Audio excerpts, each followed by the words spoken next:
درنو لیدونکو سلامونه، ستړي مسئ یو ځل بیا په دې هیله یم چې ښه به یاست او د ژوند چارې به مو ښې. درنو لیدونکو دا ځل زه راغلی یم 101 زینې ته. دا د استرالیا په ملبورن ښار کې 101 زینه ده. دا خو یوه برخه ده، دلته نورې زینې هم دي، د هغه کلیپونه به هم زه تاسو ته وښیم. دغه زینې چې دي دلته خلک راځي د سیاحت دپاره. دا ډېر یو لوړ ښه ویو لري، ښه لوړه ساحه ده او د استرالیا د ملبورن دغه کومه د ډنډینانګ سیمه چې ده دا ډېره ښه ورڅخه معلومیږي. نو د دغه زینو په اړه باندې او د دې ښکلي پارک په اړه باندې نن درته ډېرې جالبې ویډیوګانې لرم.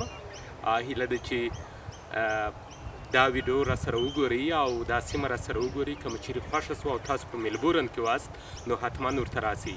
101 زینه د دې ځای نوم دی او دا دلته راځي خلک تفریح کوي او دغه راز واکینګ کوي، قدم وهي او ډېره ښه ارامه فضا ده، ارامه سیمه ده. نو او که په نورو سیمو کې یاست ویې ګورئ، را سره پرتلای کوئ چې ستاسو په سیمه کې هم داسې ښایسته سیمې شته، ښایسته ځایونه شته که نه شته. نو زه د دې سیمې په اړه باندې تاسو ته نور جزئیات په کلیپونو کې در کوم او که چیرې مو زموږ چینل نه یې سبسکرایب کړي هغه سبسکرایب کړئ چې زموږ نورې ویډیوګانې در تاسو پورې در ورسیږي. زه به یادونه دا وکړم چې له نورو سیمو څخه هم موږ داسې ښایسته ښایسته ویډیوګانې لرو. هیله ده چې زموږ د چینل هغه نورې ویډیوګانې هم در سره وګورئ او که چیرې مو خوښې سولې او هغه ځایونه مو نه ولیدلي نو هغه هم حتما هغه ځایو ته ورسئ ویې ګورئ، ځکه زه تل هڅه کوم چې له ښایسته سیمو څخه تاسو ته ویډیوګانې چمتو کړم. نو اوس ورسئ 0 زینې یا 101 زینه نورې ساحې وګورئ. خدای پامان.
محسوس بطاركم على زفر زفر خواج بطاركم أنا غمرت نزار فغري في مهدا وزمان شيش بطاركم